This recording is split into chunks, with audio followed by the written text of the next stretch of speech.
Whoa, first time back in a video in a month. Holy shit, it's been a wild month, guys. Man, well, it was the holidays, so actually, yeah, it's been about a month. Let's see, on the last video, the one that I last recorded, that was in Brighton. After that, I was gonna record 2 or 3 videos, and I couldn't, because I got hurt riding the bike, so I stopped. So that took about a week and a half to fully recover from. Let's see, then what? Then, you know, just took a little bit of time off, worked on some business stuff, then got sick, then got a little bit better, then got sick again. Tell you what, this feels good to be back on the bike, because I had a panic attack last night. Like, that doesn't happen. I've never had one before, but it was bad. It was really bad, actually. Alrighty, yeah, see, it's all new. Man, it changes the geometry of this bike like fucking nuts, man, because my old stem was 90 millimeters, not centimeters. That'd be a ridiculous stem. But you remember in a couple videos ago I talked about shortening it, set up a little bit straighter, get the steering a little bit tighter, just kind of have a little bit more fun on it, or at least what I would perceive to be fun on it. So I did that, but man, it messes with the geometry, that's for sure. How's it going? Good, you? Good. You definitely sit up a lot higher now. You know, I mean, it's weird to ride no-handed. I got the handlebars a little tilted. I messed that one up when I was working on it, but it's doable. It's really not any worse than what the old handlebars were. You can just tell a little bit more now because it's way closer. But yeah, man, I dig it, but it's weird. It is odd. It feels weird. I don't fully know. Yeah, I don't fully know what to think.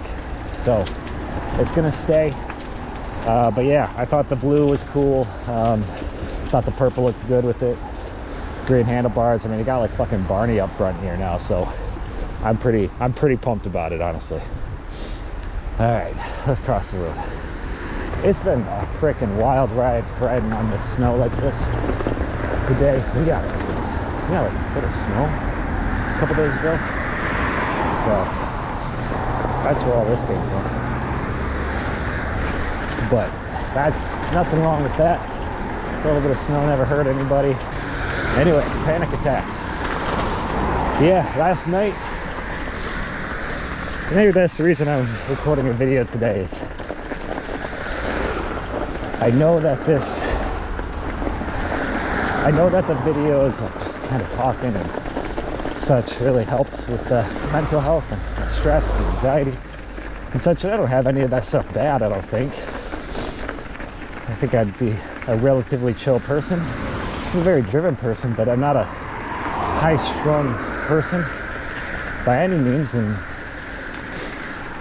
you know, generally, if I start to get stressed or anxious about something, I can start to kind of control it, think about it logically. So I don't know, but yeah, last night my chest got super tight.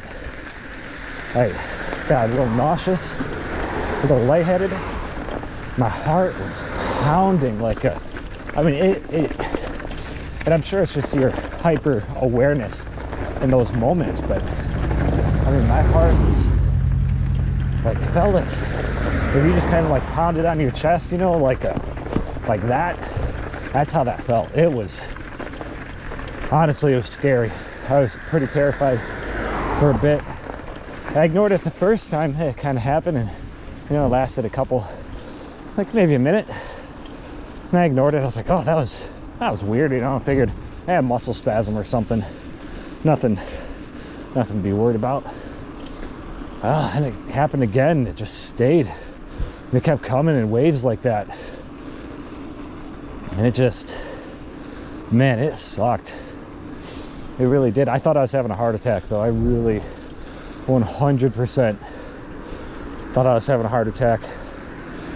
But, you know, being the self-diagnosers we are, Brooke and I were looking up all the symptoms, and you know, it's not 100% easy to tell, but the symptoms for a panic attack and heart attack are different, and mine were definitely symptoms of a panic attack.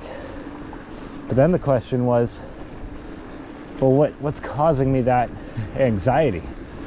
You know, what's causing that panic? And I honestly don't know. Brooke thinks it was coffee that I had the day before. She thinks it was a mix of caffeine and lack of sleep, because, as you know, I have a bad habit of not sleeping as much as I should. You know, not bragging about that. It's just true. But yeah, I don't know. That's what she thinks it was, but I don't. I mean, all right, well, here's the thing. I had 4 cups of coffee throughout that day, which, holy shit. Oh, this is a mess. This is the wrong road to go down. Okay, we're not gonna make it. We're gonna walk across the park.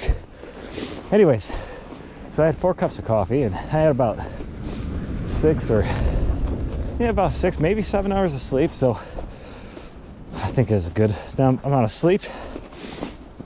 But you know, it's not uncommon for me to have, 3 cups of coffee in a day, and most days I get 5-6 hours of sleep. So it could have been that, but I really don't know if that's it. The real bitch of it is that there's a book that I love called Breathe by James Nestor. Whew, look at all that snow. And that is why it's Skunk Tail City on my back right now. Anyways, I need to find a place that's not as snowy.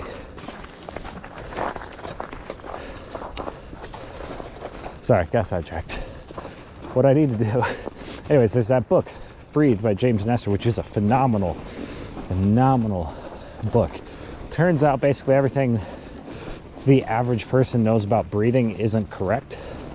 And there's a lot of really interesting science behind breath and the proper way to breathe and breathing techniques and everything, and that have been used by ancient civilizations forever.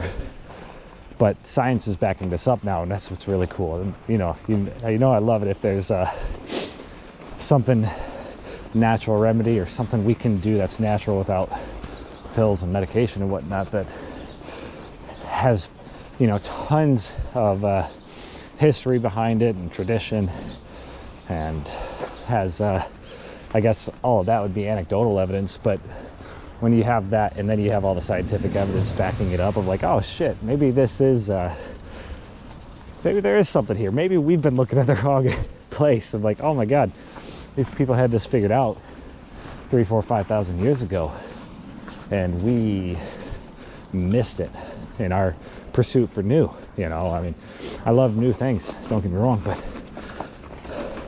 there is wisdom in the old ways too, so that's something to consider and keep in mind. But that breath book, or Breathe, in it he talks about panic and anxiety, and how, oh my gosh, guys, this isn't getting any better. This is actually getting worse. Maybe it'll be a walking video today. Anyways, it turns out that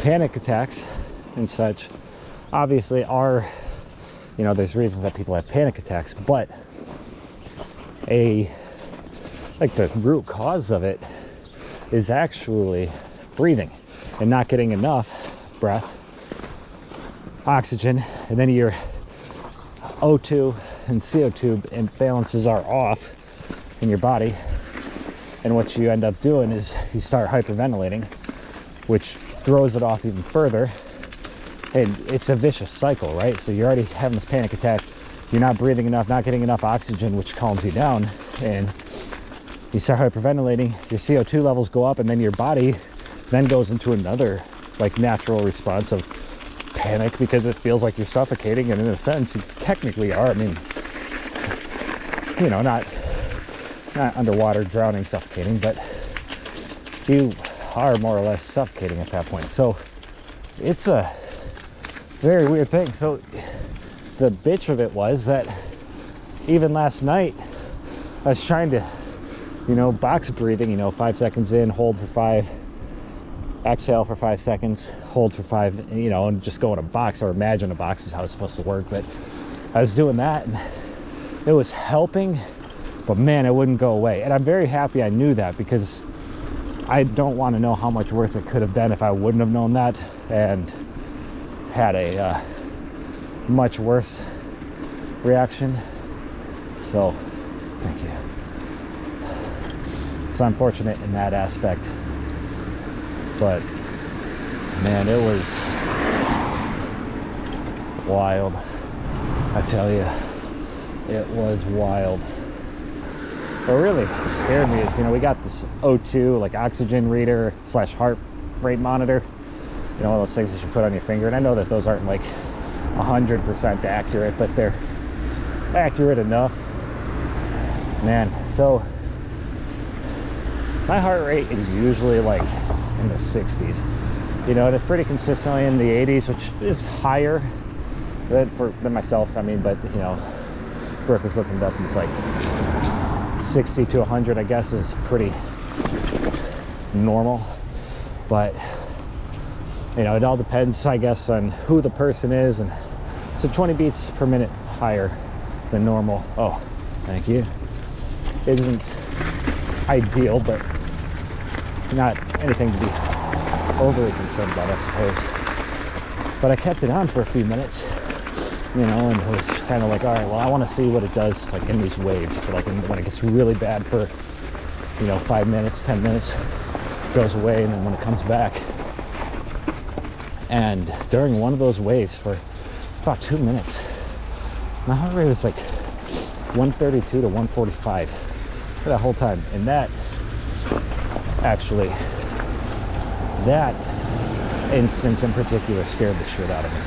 I'm not gonna lie. That was like oh no, I'm fucking dead. But here I am today. I feel better. Kind of just exhausted. I couldn't sleep very well. But so I don't know. You gotta figure it out. I know I've been putting in more time into business and less time into exercise and meditation and bike riding and taking care of myself, I suppose, than I should.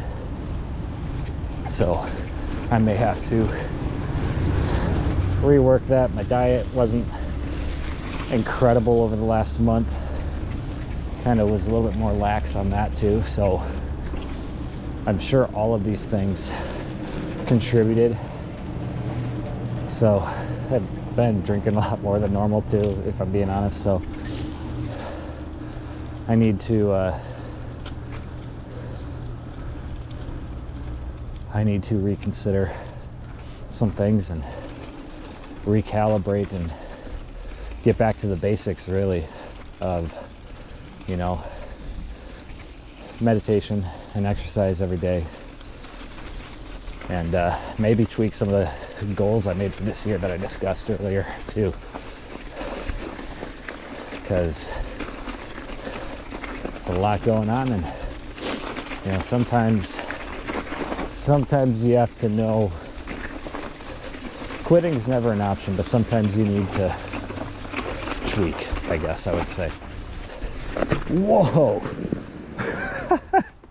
I almost got fucked on that. I'm okay though. All right, folks. No more snow riding right there, especially on. Oh, that's a fucking mess. That's okay. That's okay. All right, folks. That's all I got for today.